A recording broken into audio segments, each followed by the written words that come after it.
चलिए स्टार्ट करते हैं चैप्टर 2 के एमसीक्यूज़। आज हम देखते हैं कि आप कितना स्कोर करते हैं। आपको अपना अपना स्कोर रखना है, सो दैट एंड में हम डिस्कस करेंगे कि हमारा प्रिपरेशन लेवल क्या है। Starting with question number 1। So under section 3 of prevention of money laundering act 2002 which conduct can constitute money laundering. तो इन 4 ऑप्शन में से कौन सा एक्ट जिसको है हम सेक्शन 3 PMLA के आधार पे कह सकते हैं कि वो जो है मनी लॉन्ड्रिंग है। Only depositing cash in bank account, cash आप डिपॉजिट करा रहे हो बैंक अकाउंट में, या डायरेक्टली और indirectly attempting, knowingly assisting, being a party to, or being actually involved in process activity connected with the proceeds of crime and projecting or claiming them as untainted property। या फिर जो है directly और indirectly आप जो है attempt कर रहे हो या अटेम्प्ट करने वाले को असिस्ट कर रहे हो, या आप उसमें जो है पार्टी हो किसमें, किसी प्रोसेस में या एक्टिविटी में जो कि कनेक्टेड है अपने क्राइम के जो प्रोसीड्स हैं उनको प्रोजेक्ट किया है या क्लेम किया है कि वो जो है अनटेंटेड प्रॉपर्टी है, कि वो लीगल जो है प्रॉपर्टी है। Now next option C, any transaction involving foreign currency, या हर एक वो जो ट्रांजेक्शन फॉरेन करेंसी में जो हम करते हैं तो उसको हम कहते हैं कि ये मनी लॉन्ड्रिंग है। या any transaction above the prescribed cash limit, या कैश लिमिट से ऊपर जो भी हम ट्रांजेक्शन करते हैं उसको हम मनी लॉन्ड्रिंग कहते हैं। So please take your time and answer.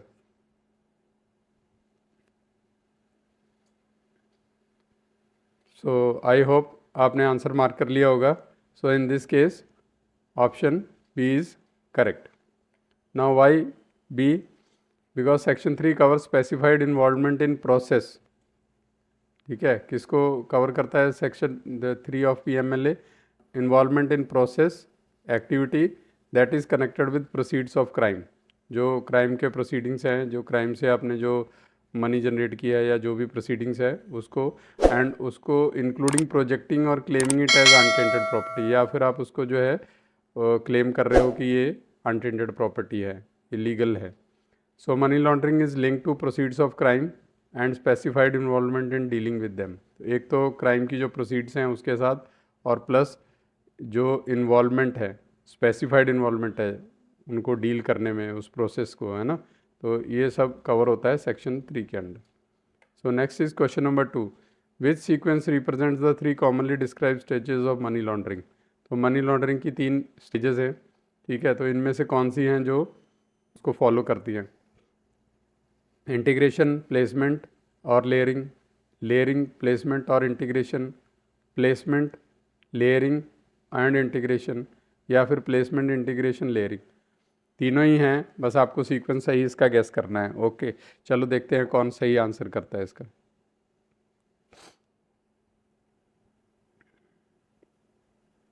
So I hope आपने मार्क कर लिया होगा आपका आंसर जो है।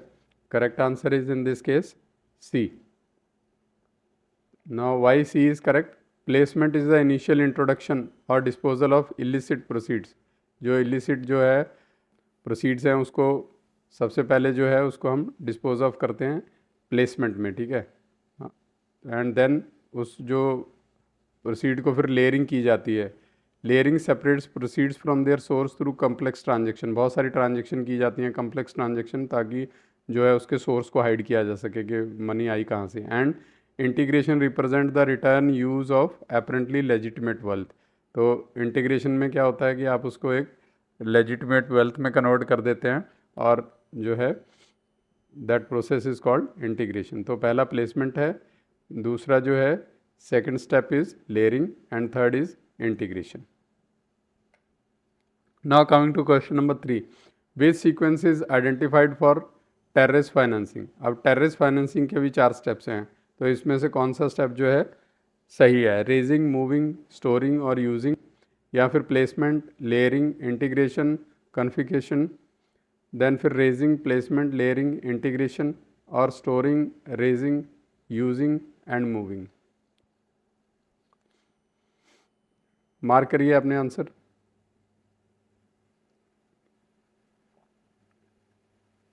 आई होप अगर आपको आता होगा तो आपने मार्क कर लिया होगा, नहीं आता है तो will discuss it. So in this case answer is ए।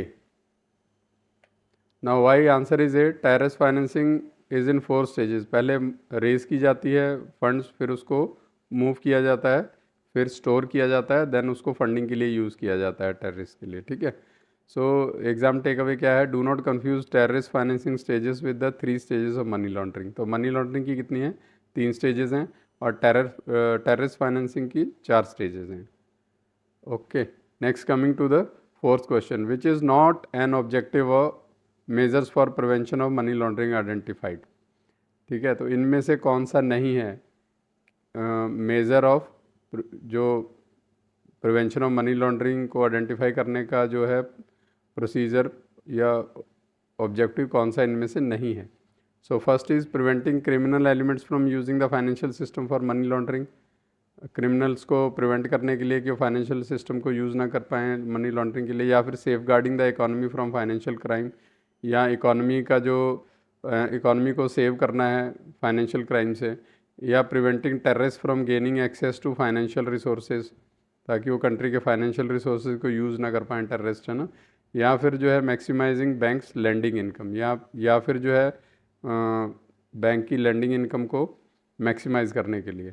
तो इनमें से कौन सा ऑब्जेक्टिव नहीं है प्रिवेंशन ऑफ मनी लॉन्ड्रिंग का। सो बहुत क्लियर आंसर नज़र आ रहा है आपको, अगर आपने सही से, आपको अगर इसका कंसेप्ट क्लियर है तो आई होप सो आपने मार्क कर लिया होगा। अगर मार्क नहीं किया है तो जल्दी से मार्क करिए। सो नॉट है यहाँ पे, है ना, नॉट है। जो ऑब्जेक्टिव हैं उनको छोड़ देना है, जो नहीं है उसको पकड़ना है। तो in this case it is maximising banks lending income. तो इसका इनकम बढ़ाने से कोई लेना देना नहीं है ना। So correct is answer D, prevention of misuse of financial system. Main purpose क्या है इनका, prevention of money, anti money laundering के जो ऑब्जेक्टिव्स हैं। And first is misuse of financial system, second is prevention of criminal activity, then protection of economy and prevention of terrorist access to the financial resources। ठीक है,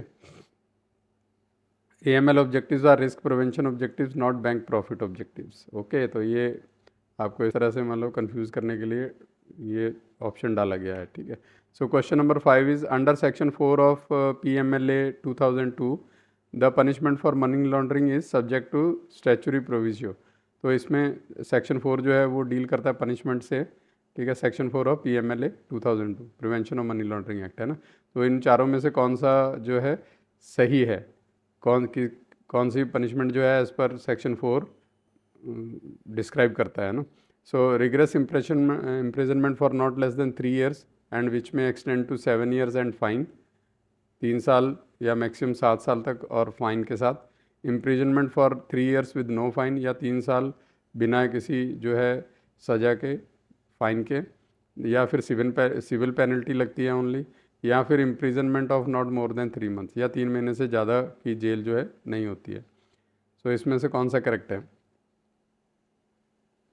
section 4 is very important, इसको आप go through करिएगा। And now mark your answer.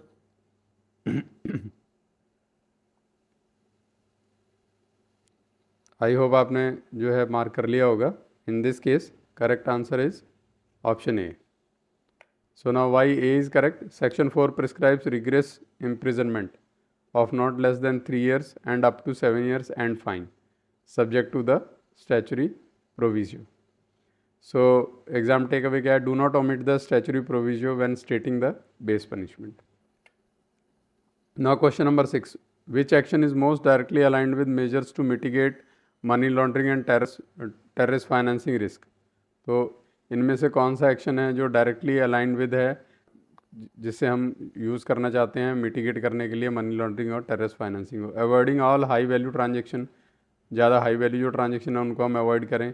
या फिर understanding customers and there financial dealings, detecting reporting suspicious activity, complying with applicable requirements and training staff.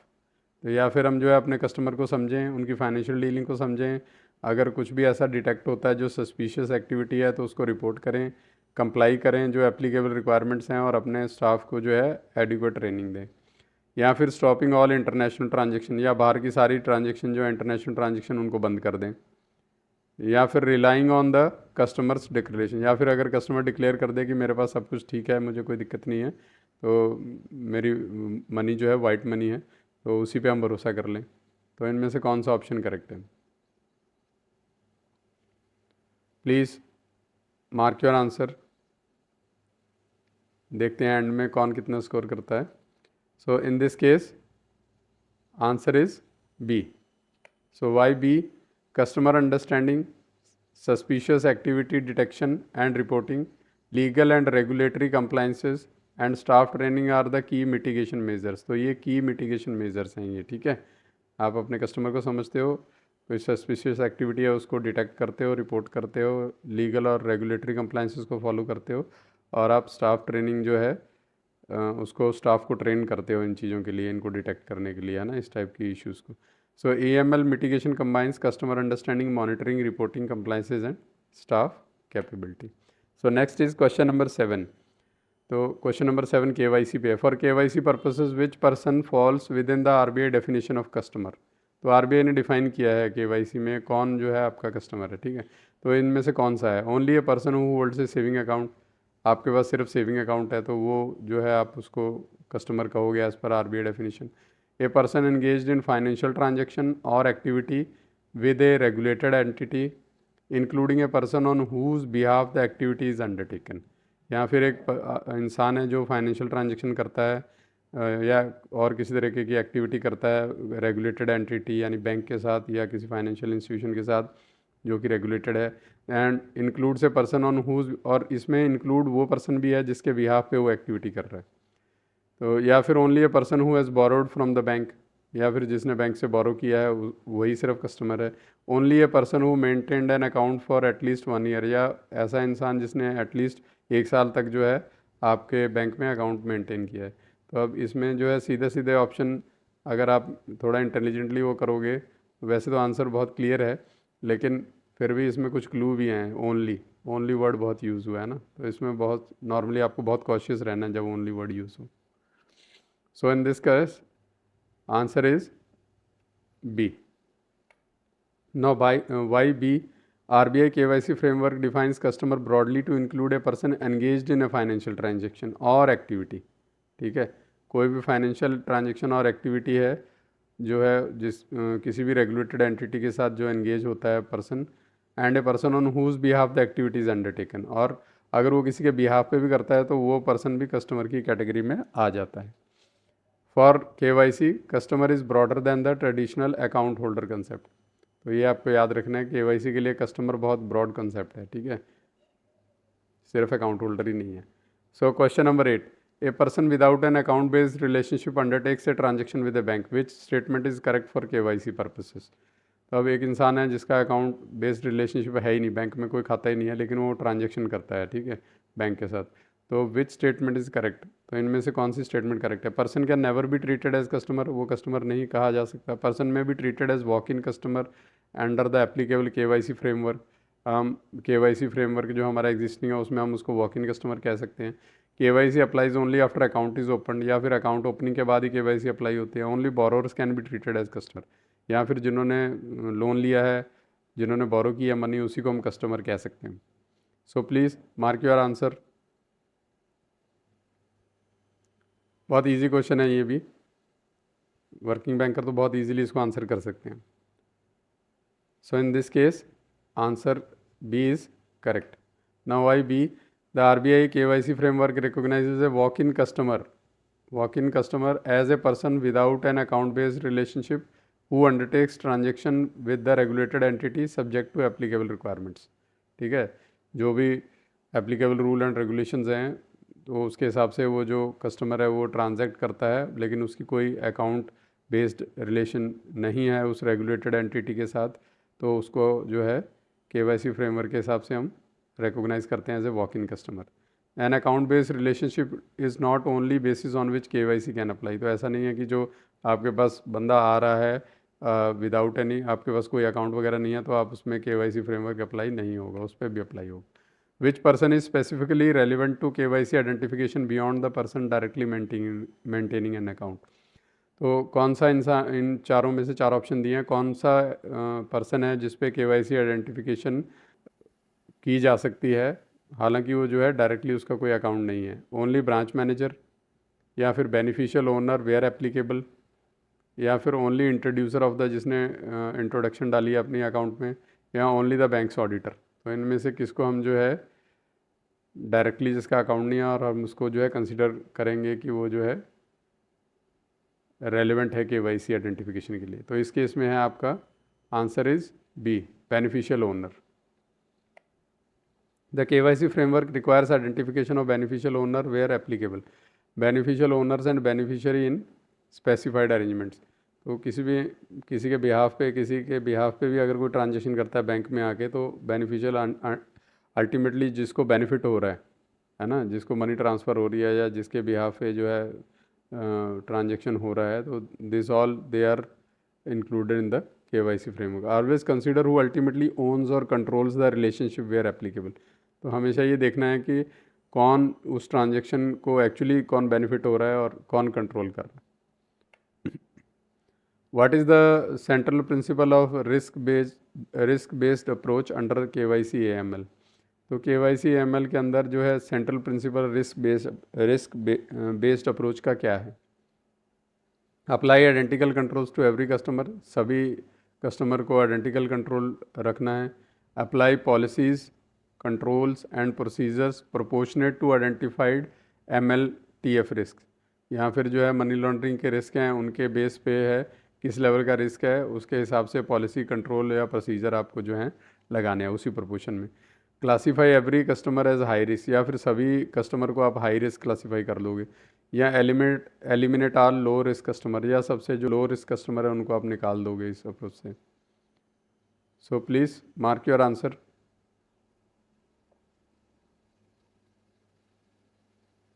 I hope आपने mark कर लिया होगा, and in this case option B is correct. So why B? RBI requires regulated entities to adopt a risk-based approach for identification and management of MLTF risks। Money laundering और terrorist financing risk को identify करने के लिए जो है RBI कहता है कि आप जो है रिस्क बेस्ड अप्रोच अपनाओ। इसमें क्या है, रिस्क बेस्ड अप्रोच क्या है कि it is supported by appropriate policies, controls and procedure. ठीक है। So exam take away, control should be proportionate to the identified risk. तो आपके रिस्क के हिसाब से आपके जो है कंट्रोल्स और पॉलिसीज़ होनी चाहिए। A bank is assessing MLTF risk after entering in new relationship, which set of factor is most appropriate to consider together? एक रिलेशनशिप में एंटर हुआ है बैंक, एक पर्टिकुलर किसी का अकाउंट खोला या कोई ट्रांजेक्शन की है, तो उसमें बैंक असेस कर रहा है कि इसमें मनी लॉन्ड्रिंग और टेररिस्ट फाइनेंसिंग का कोई रिस्क तो नहीं है। तो इनमें से कौन सा फैक्टर जो है मोस्ट अप्रोप्रिएट है जो बैंक को कंसिडर करना चाहिए? So first is only the customers account balance and credit score. या तो ओनली कस्टमर का अकाउंट बैलेंस और क्रेडिट स्कोर देखना चाहिए। Customer, product services, geographic factors, delivery channels and the nature value of the transaction. या फिर customer के बारे में और जानना चाहिए, उसके प्रोडक्ट और सर्विसेज क्या हैं, कहाँ पे लोकेशन क्या है उसकी, जोग्राफिक फैक्टर्स क्या हैं, डिलीवरी चैनल किस मीडिया से डिलीवरी हो रही है ना।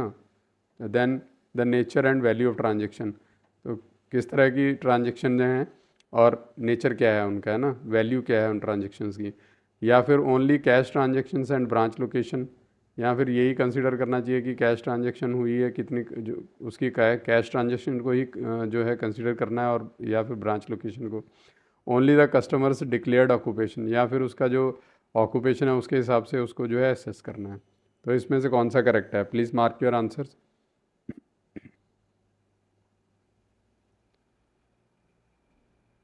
आई होप आपने मार्क कर लिया होगा। So in this case option B is correct. Customer, product, services, regions, countries, delivery channels and the nature value of transaction are relevant MLTF risk dimension। तो ये सारी risk dimensions हैं, ठीक है। The assessment should be proportionate to the nature, size, complexity and other relevant characteristics of the regulated entity। ठीक है। तो किसके हिसाब से assessment होना चाहिए? प्रोपोर्शनेट होना चाहिए किसके? नेचर, साइज़, कम्प्लेक्सिटी और जो अदर रेलिवेंट हैं, जो रिक्वायर्ड कैरेक्टरिस्टिक्स हैं of the regulated entity. Now risk assessment is multi dimensional, do not reduce it to one customer attribute और ट्रांजेक्शन टाइप। तो ये मल्टी डायमेंशनल है जो रिस्क असेसमेंट है, तो किसी एक जो है फैक्टर के ऊपर उसको जो है आपको रिस्ट्रिक्ट नहीं करना है। So question number 12, which statement correctly describes the governance role in KYC AML। So in statement में से कौन सी करेक्टली डिस्क्राइब करती है जो KYC AML का गवर्नेंस रोल है। KYC policy can be created without board level approval, बिना board level के जो है अप्रूव हो सकती है KYC policy. The regulated entity should have a KYC policy approved by the board और एन अथोराइज्ड बोर्ड कमिटी। या फिर जो है जो भी रेगुलेटेड एंटिटी है उसके पास एक KYC पॉलिसी होनी चाहिए जो अप्रूव्ड है बोर्ड से या किसी अथोराइज्ड बोर्ड कमेटी से। या internal audit is responsible for setting the business strategy. या फिर जो इंटरनल ऑडिट है वो बिजनेस स्ट्रैटेजी सेटअप करने के लिए रिस्पॉन्सिबल है। या फिर staff training eliminates the need for internal controls. या फिर स्टाफ ट्रेनिंग से जो है आप इंटरनल कंट्रोल की रिक्वायरमेंट ख़त्म हो जाती है। तो इनमें से कौन सा आंसर जो है सही रहेगा? Please answer, mark your answer please. तो इस केस में I hope you have marks your answers. तो इस केस में जो बी ऑप्शन है that is the correct option. So why B, RBI's KYC direction requires a KYC policy duly approved by board of directors. तो KYC पॉलिसी किससे approved होनी चाहिए आपकी? बोर्ड ऑफ डायरेक्टर से, और committee of board to which the power has been delegated. या फिर ऐसा कमिटी, अगर बोर्ड ऑफ डायरेक्टर्स नहीं है तो फिर कमेटी है बोर्ड की जिसको ये पावर डेलीगेट किया गया है ना। So exam take away, governance, controls, audit and staff capability are complementary not substitute for one another. तो ऐसा नहीं है कि गवर्नेंस अगर आप प्रॉपर है तो आप कंट्रोल्स, ऑडिट और ये सब स्टाफ कैपेबिलिटीज़ वगैरह इनको आप जोड़ दोगे, तो ये कॉम्प्लीमेंट्री हैं, एक दूसरे को कॉम्प्लीमेंट करती हैं, यानी कि ज़रूरी हैं। So question number 13, what is the principal purpose of FATF recommendation. So FATF जो है, FATF का जो प्रिंसिपल पर्पस क्या है? FATF क्या है? फाइनेंशियल एक्शन टास्क फोर्स, ठीक है, तो इंटरनेशनल बॉडी है ये। सो इनमें से 4 ऑप्शन हैं। To prescribe bank lending rates internationally, या इंटरनेशनली बैंकिंग लैंडिंग रेट्स बताने के लिए है।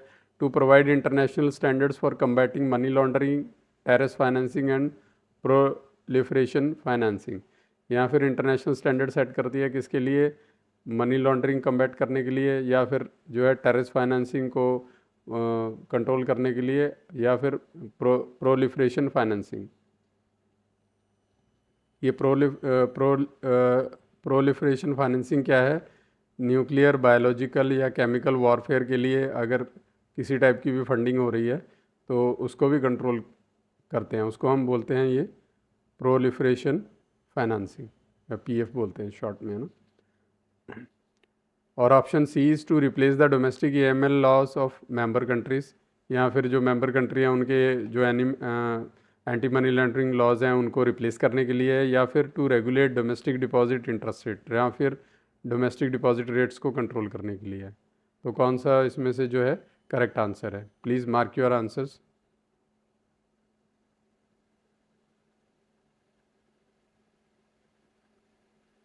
आई होप आपने मार्क कर लिया होगा अपना answer. So in this case again B is the correct answer.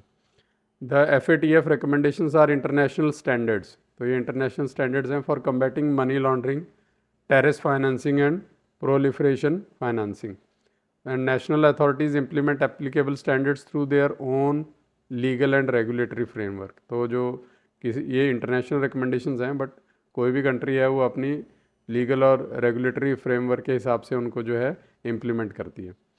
So FATF sets international standards, it does not replace domestic law. तो ये डोमेस्टिक लॉ को रिप्लेस नहीं करती है, ये सिर्फ इंटरनेशनल स्टैंडर्ड्स है। Question number 14, A bank has a correspondent relationship with a foreign bank, which action is consistent with RBI KYC requirement. तो एक बैंक का जो है करस्पॉन्डेंट है किसी फॉरेन बैंक के साथ, करस्पॉन्डेंट रिलेशनशिप है, तो उसमें अगर उसको RBI KYC जो RBI KYC रिक्वायरमेंट फॉलो करने के लिए बोलता है, तो इनमें से कौन सा उसमें से कंसिस्टेंट है?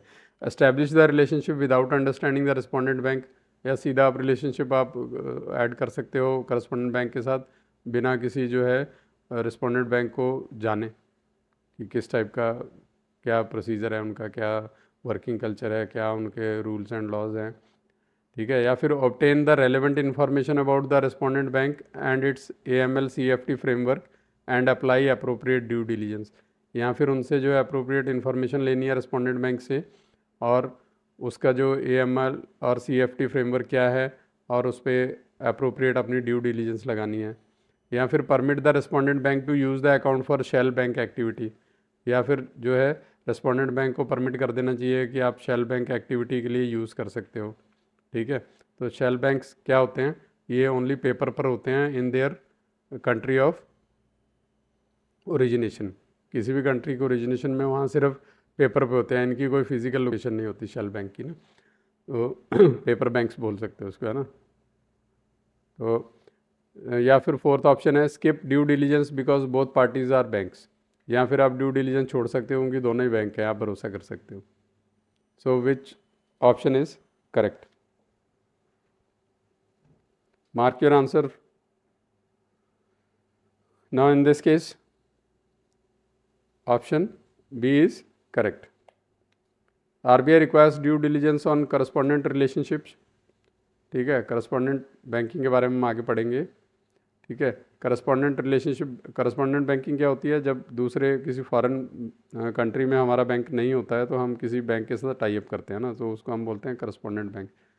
तो हमारा बैंक जो हो जाता है वो हो जाता है respondent bank. So including relevant RBI requires due diligence on correspondent relationship including relevant information about respondent bank, its management, business, AML, CFT, compliances and applicable supervisory framework। तो इसके ऊपर ड्यू डिलीजेंस की जाती है कि वो क्या प्रॉपरली इन सब चीज़ों को फॉलो कर रहे हैं। Being a bank does not remove the need for correspondent banking due diligence. तो अगर वो बैंक के साथ ही बैंक रिलेशनशिप में आ रहा है तो ऐसा नहीं है कि जो है कि आप जो है ड्यू डिलीजेंस छोड़ ही दो। Question number 15, which statement about shell bank is correct under RBI KYC framework. तो शेल बैंक्स के बारे में अभी मैंने आपको ब्रीफली बताया था क्या होते हैं, और इन चार ऑप्शन में से कौन सा करेक्ट है एज पर RBI KYC फ्रेमवर्क। ये बैंक में freely establish a correspondent relationship with a shell bank, और आप बड़े आराम से फ्रीली जो है करस्पॉन्डेंट रिलेशनशिप बना सकता है शेल बैंक के साथ। A correspondent relationship should not be entered into or continued with a shell bank, या फिर जो है करस्पॉन्डेंट रिलेशनशिप एंटर नहीं करना चाहिए किसी भी शेल बैंक के साथ। And respondent bank account should not be permitted to be use by shell banks, या फिर रिस्पोंडेंट बैंक है जो उसको अपने अकाउंट्स यूज़ करने नहीं देने चाहिए शेल बैंक्स को। या फिर shell banks are treated as low risk customer, या फिर उनको लो रिस्क कस्टमर हम ये माने कि वो लो रिस्क कस्टमर है। Shell bank risk applies only to domestic saving account, या फिर वो ओनली डोमेस्टिक सेविंग अकाउंट के केस में ही शेल बैंक्स जो है एक रिस्क हैं, तो अदरवाइज़ वो रिस्क नहीं है। तो इनमें से कौन सा करेक्ट आंसर है? Please mark your answer.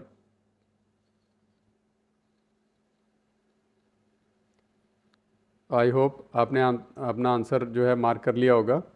So in this case option B is the correct answer. Option B is the correct answer. So why answer B? RBI KYC direction state that correspondent relationship shall not be entered into or continued with shell banks। Shell bank के साथ आपको कोई भी relationship ना तो enter होना है ना उसमें कंटिन्यू करना है। And that respondent bank should not permit their accounts to be used by shell banks. तो रिस्पोंडेंट बैंक्स को कभी भी अलाउ नहीं करना चाहिए शेल बैंक्स को अपना अकाउंट यूज़ करना, अपने अकाउंट्स यूज़ करने के लिए। तो exam take away, shell bank prohibition is a correspondent banking control. तो ये करस्पॉन्डेंट बैंकिंग कंट्रोल है कि हम जो है शेल बैंक के साथ कोई भी ऑपरेशन नहीं करेंगे। Question number 16, A bank identifies a transaction that meets the applicable criteria for a suspicious transaction, what should the bank do. तो ये बैंक ने आइडेंटिफाई किया है कि एक कोई ट्रांजेक्शन है वो सस्पिशियस है, तो बैंक को क्या करना चाहिए? Option 1, ignore it if the customer has a good credit history. अगर कस्टमर की अच्छी क्रेडिट हिस्ट्री है तो उसको इग्नोर कर दो। या follow the prescribed STR process and report it to FIUIND within the applicable regulatory framework. या फिर आपको जो है प्रेस्क्राइब्ड जो सस्पिशियस ट्रांजेक्शन रिपोर्टिंग प्रोसेस है उसको आपको फॉलो करना है, और फाइनेंशियल इंटेलिजेंस यूनिट जो है उसको आपको जो है रिपोर्ट करना है। या फिर inform the customer first and report only if the customer agrees. या फिर आप पहले कस्टमर को इन्फॉर्म करो, अगर वो कस्टमर एग्री करता है तभी रिपोर्ट करो। या report it only when it exceeds a fixed cash threshold, या तभी उसको आपको रिपोर्ट करना है जब वो फिक्स कैश थ्रेशोल्ड से एक्सीड हो जाता है। तो मार्क योर आंसर। ये बहुत सारा मतलब ये प्रैक्टिकल पार्ट है जो बैंकिंग में है ना, तो उसमें से एक ये क्वेश्चन है। आपने भी कभी ना कभी ज़रूर इस तरह की जो है सिचुएशन फेस की होगी if you are a banker. So please mark your answer. I hope आपने कर लिया होगा, and in this case option B is correct. So a suspicious transaction is handled through the prescribed STR process and a reporting framework. STR reporting should not be confused with threshold based reporting. ठीक है, तो ये threshold based reporting अलग है, और ये इसमें आप सीधा सस्पिशन ही है आपको किसी ट्रांजेक्शन पे, ठीक है, तो आप उसको इमीडिएटली आपको रिपोर्ट करना है उसकी वैल्यू या एक पर्टिकुलर थ्रेशोल्ड देखे बिना. बट थ्रेशोल्ड में क्या हम वैल्यू बेस्ड करते हैं, ठीक है. Suspicion based reporting is distinct from threshold based reporting. तो आपको इनको आइडेंटिफाई करना है कि सस्पिशन बेस्ड रिपोर्टिंग और जो है थ्रेशोल्ड बेस्ड रिपोर्टिंग, ये दोनों अलग अलग हैं. So question number 17, what best describes correspondent banking. अब करस्पॉन्डेंट बैंकिंग को आपको इन चारों में से कौन सा सेंटेंस जो है, ऑप्शन जो है वो करेक्टली डिस्क्राइब कर रहा है या बेस्ट डिस्क्राइब कर रहा है. First, a retail deposit relationship between a bank and individual. एक बैंक में और एक नॉर्मल जो है इंडिविजुअल में एक रिटेल डिपॉजिट रिलेशनशिप है. An arrangement under which one bank provides banking, payment and other services to another bank. या फिर ये एक अरेंजमेंट है जिसमें एक बैंक दूसरे बैंक को जो है पेमेंट और बैंकिंग और अदर सर्विसेज जो है बैंकिंग से रिलेटेड वो प्रोवाइड करता है. या ये relationship between bank and it's external auditor. यहाँ बैंक है और उसका एक्सटर्नल ऑडिटर है, उसके साथ रिलेशनशिप है. या lending arrangement available only to government banks. या फिर जो है ये एक लैंडिंग अरेंजमेंट है जो सिर्फ गवर्नमेंट बैंक्स को अवेलेबल है. तो इनमें से कौन सा करेक्ट आंसर होगा? Please mark your answer. जल्दी से मार्क करिए अपना answer.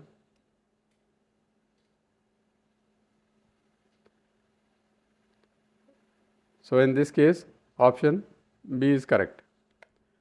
So the correspondent banking as an arrangement is an arrangement in which one bank provides payment and other services to the respondent bank. ठीक है, एक correspondent bank हो गया, एक रेस्पॉन्डेंट बैंक हो गया ना.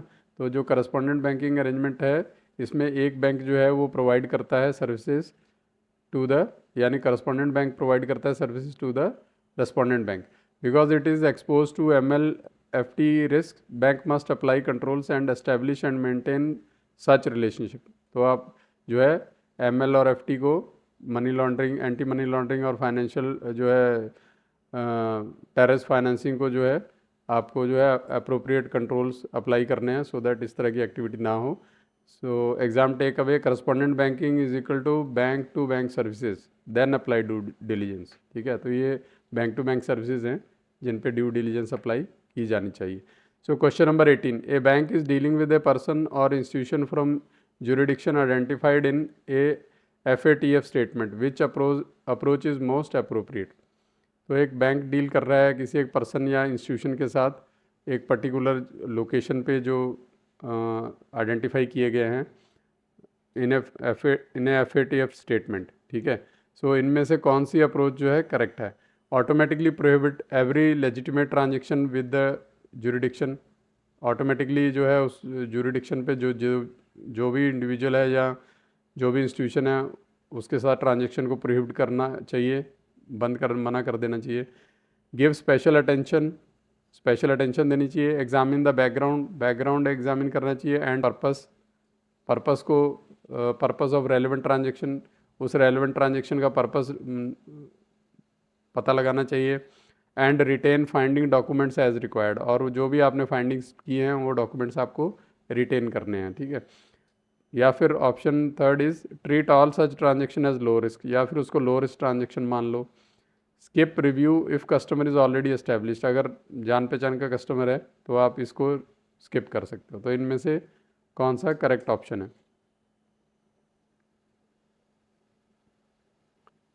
Please mark your answer. So in this case answer B is correct. So why B? The approach requires special attention to relationship. Special attention देनी है relationship and transactions connected with FATF identified jurisdiction, जिसको FATF ने जो है identify किया है ऐसी जो जुरिडिक्शंस हैं वहाँ से जो भी आपकी रिलेशनशिप है या ट्रांजेक्शन है उनको बहुत स्पेशल अटेंशन देनी है. And examination of their background and purpose, तो उन ट्रांजेक्शन का प्रॉपरली एग्जामिन करना है, उनका बैकग्राउंड और पर्पस नोट डाउन करना है, and they do not say that all legitimate transactions are prohibited. तो ऐसा नहीं है कि सारी लेजिटिमेट ट्रांजेक्शन प्रोहिबिटेड है, बट आपको देखना है कि जो है इलेजिटिमेट ट्रांजेक्शन जो है वो ना हो पाए। So FATF identified jurisdiction is not equal to automatic blanket prohibition. तो ऐसा नहीं है कि अगर आप FATF ने आइडेंटिफाई किया है किसी पर्टिकुलर एरिया को कि वहाँ से जो है आपको जो है that is not safe, recommendation list दी है, तो आप ऑटोमेटिकली सारी ट्रांजेक्शन वहाँ से बंद कर दो। क्वेश्चन नंबर 19, विच स्टेटमेंट करेक्टली डिस्टिंग्विशेस फटका एंड CRS। ठीक है, फटका FATCA, ठीक है, ये क्या होता है? The foreign account tax compliance act, on CRS is common reporting standards. तो इनको दोनों को करेक्टली कौन सी स्टेटमेंट डिस्टिंग्विश कर रही है? Both are domestic lending regulation, lending के लिए जो बोरिंग के रेगुलेशंस हैं डोमेस्टिक वो हैं ये, या FATCA concern reporting related to US accounts persons, while CRS concern reportable accounts relating to other foreign jurisdiction under the applicable framework.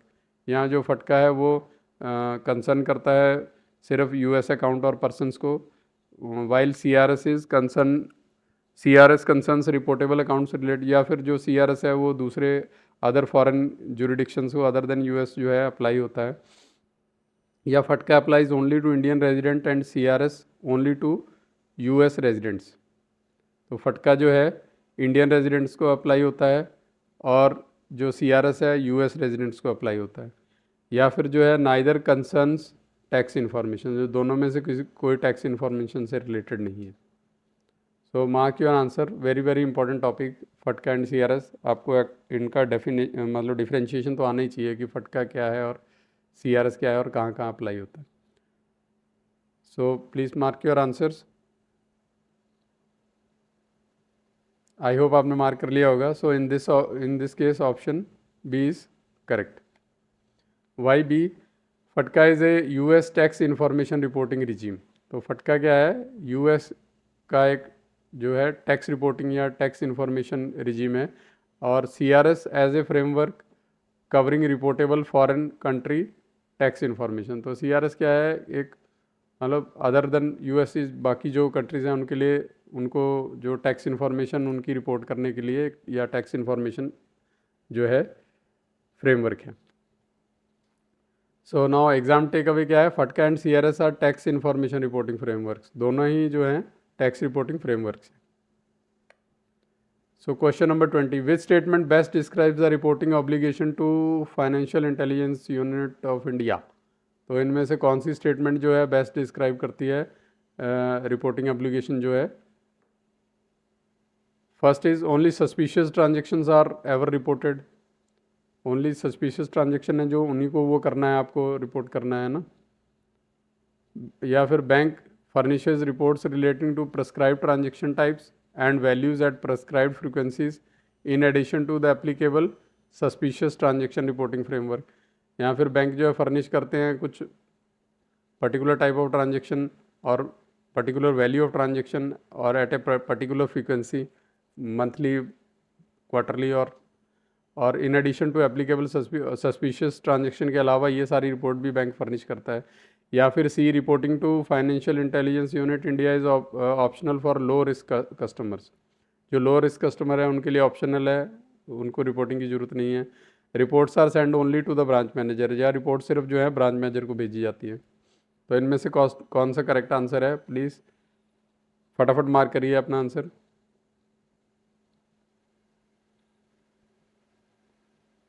So in this case, option B is correct.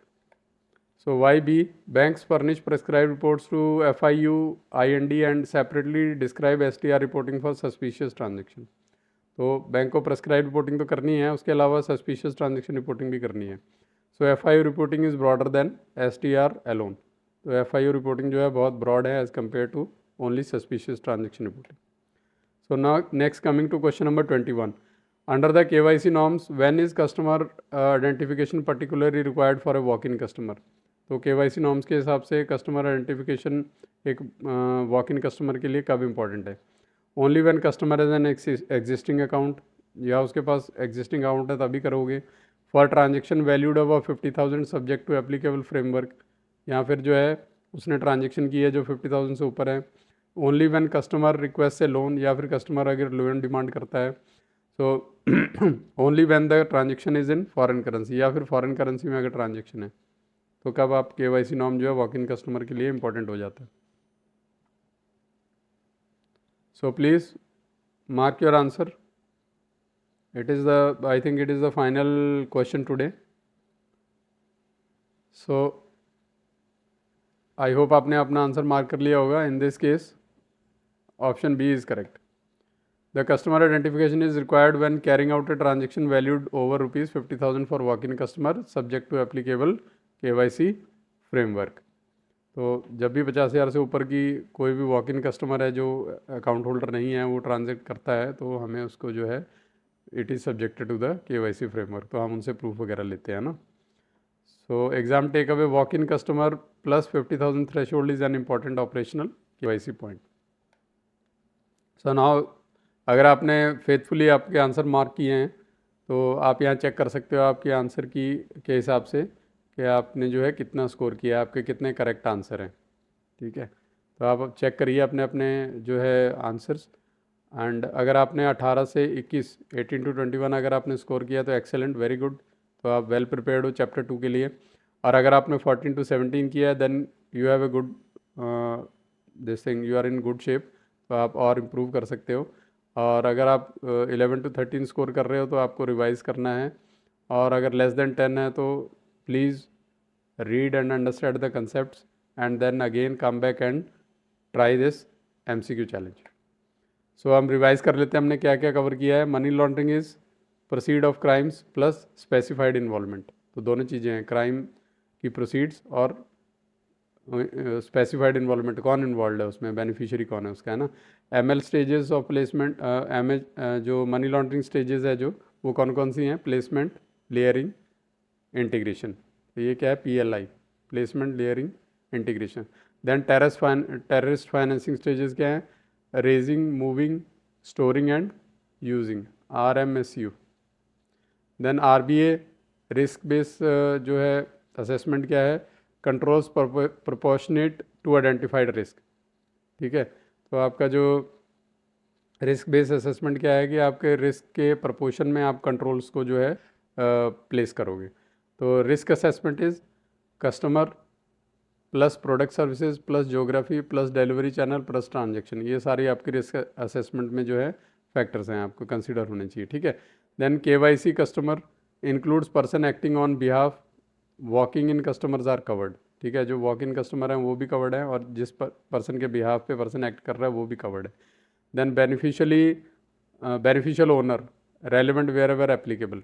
ठीक है, जहाँ जहाँ beneficial owner involve है तो वो भी जो है KYC नॉर्म्स के अंडर फॉल करेगा. सो FATF international AML CFT PF standards, तो फाइनेंशियल एक्शन टास्क फोर्स जो है ये सेट करती है इंटरनेशनल स्टैंडर्ड्स, किसमें, AML में, CFT और PF प्रोलिफरेशन फाइनेंसिंग. तो देन FATF आइडेंटिफाइड जुरिडिक्शन, तो इनको हमें स्पेशल अटेंशन देनी है. जो भी FATF ने आइडेंटिफाई किए हैं जो जुरिडिक्शन, तो ऑटोमेटिक ब्लैंकेट प्रोहिबिशन नहीं देना है कि भाई जो भी वहाँ से कोई ट्रांजेक्शन हो सभी को हम प्रोहिबिट कर देंगे. Correspondent banking, bank to bank services plus due diligence. ठीक है, बैंक टू बैंक सर्विसेज होती हैं, अब फॉरेन बैंक के साथ अगर हमारे रिलेशनशिप हैं तो that becomes a correspondent and respondent bank relationship, और उसमें भी हमें ड्यू डिलीजेंस करनी है AML और जो है CFT के लिए.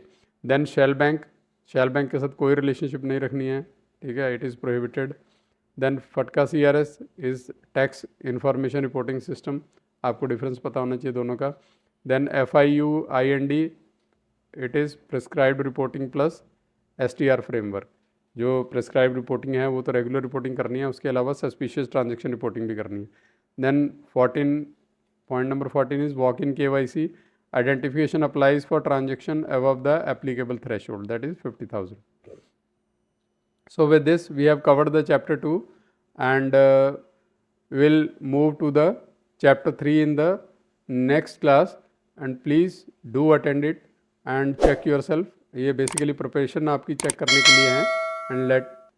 And I will see you in the next class.